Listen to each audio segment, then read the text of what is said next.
Hello everybody, Pops here again. You know, Yellowstone National Park has got to be one of the most beautiful, diverse, and accessible of all the national parks I have ever visited. This past summer, I visited with Josh of ThroughMyLens for my first time, and I was completely overwhelmed with everything that I saw there. I particularly wanted to point out, though, some hikes older folks might enjoy, some gray hair hiking kind of hikes. And so please take a look at these recommendations I'm going to provide for you, and let me know in the comments of stops that you have made or hikes that have been your favorite in Yellowstone. My first mention is Artist Point. What a gorgeous, gorgeous spot that is. I'm a bit of an artist myself, painting in oils, and so I'm always looking for these kinds of spots. It's a somewhat of an overstatement to call this stop a hike, as it's about a quarter-mile trek from the parking lot to the vista points.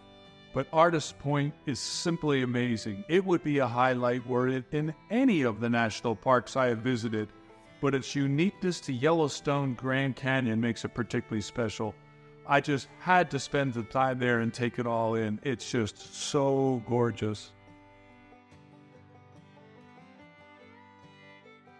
The first actual hike that I wanted to mention was what's called the Mud Volcano Trail. Only a little over half a mile with about 200 feet of elevation gain. It's a great introduction to some of the park's geothermal nuances. But the thing that made me want to recommend it to you was seeing Dragon's Mouth Spring. Dragon's Mouth Spring is really cool. As some of you know, I'm a huge Tolkien fan, and seeing the smoke coming from the cave brought Smaug, living in the lonely mountain of Erebor, to life for me. I listened for his voice, and I felt like he could come out at any moment. Next for me is the West Thumb Geyser Basin. It's a really beautiful hike.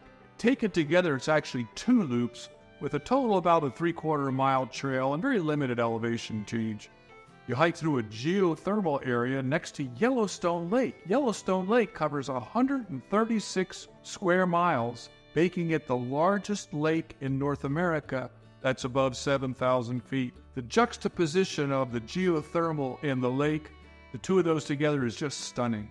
Quirky aspects, too, of this little hike are fun, like the fishing pool, which is a tiny geothermal crater in the lake right next to the shore, where supposedly fishermen could catch their fish, drop it in the little geyser, and cook it while they were waiting. The Upper Geyser Basin Trail may have been the most impressive for me of all of them. Starting from Old Faithful, you hike just under about 5 miles on a mostly wooden slats trail. The 150 geysers that you walk through make this area the most concentrated with geysers in the whole world. Each of them has its own little interests and uniquenesses. However, there are 3 that I was lucky enough to see erupt on my hike. As the name implies, Old Faithful is very predictable and hard to miss. You can catch it over and over during the day. As we started from there, after a morning eruption, we already had one out of the way. But 2 other big ones to see on this trail are the Grand Geyser and the Riverside Geyser. As Josh wanted to get a video of each of these, we decided that I would wait at the Grand Geyser and he would go on to the Riverside Geyser. The upshot was that I was at the Grand Geyser and got to see it erupt as he went on to Riverside. And he waited and waited and waited and waited, and ultimately I got there just before the Riverside Geyser erupted, so I got to see that one too. So I got to see 3 of the big ones on the one trail in the one day, which was really, really cool. Towards the end of the hike, it was really interesting. I saw this thing, and to me, I don't know, I'd call it the monster of the Upper Geyser. If you look closely, you can pick out its eyes and its nose and like a hand emerging as it's climbing up out of the ground. You see their monster there? Let me know in the comments if you see it too.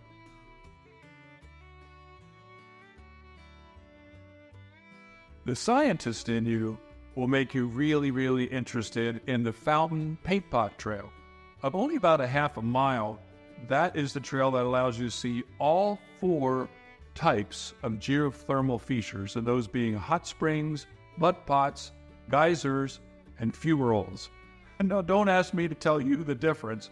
Do some homework if you're interested on your own. But they're all there, and I could distinguish between a couple of them. There are then two hikes that are kind of right close to each other that are fun to do together. The first one is the Porcelain Basin hike. It's just under about a mile, and that connects up to the 1 3/4 mile Back Basin Trail. They're a great pair to do in tandem together. The Back Basin includes Steamboat Geyser, which is magnificent should you be lucky enough to be there on the random time that it happens to erupt. But I tell you not to hold your breath and wait, because you could wait as much as 50 years. But taken together, these trails are both relaxing and informative. We actually did them at the very end of our time at Yellowstone, but we just love the peacefulness and the unchallenging path. The hike is really accessible, and it's a really great way to spend a couple of hours.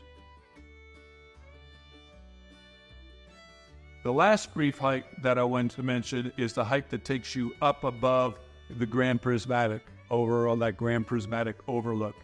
It's only about a mile with 100 feet in elevation, but the payoff is easily one of the most surprisingly beautiful vistas you will ever see in a national park.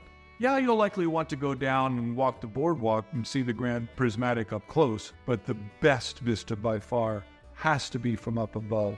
It's one of those views that makes you just want to pinch yourself because it's so unreal. It should be a definite bucket list for anyone who delights in natural wonders. So that's my must-do list of hikes in Yellowstone. Once again, each of these are very, very approachable. You're largely walking on wooden trails to keep you above the thermal activity, and implies that they are mostly flat and they're easy to walk. I can't believe it took me to my 60s in order to get to Yellowstone, but I'm so glad I finally did. I have to admit I have a love affair with Yosemite, but I don't know, Yellowstone is a close second now. So thank you so much for watching this video. I hope you enjoyed it, and I will see you on the next one.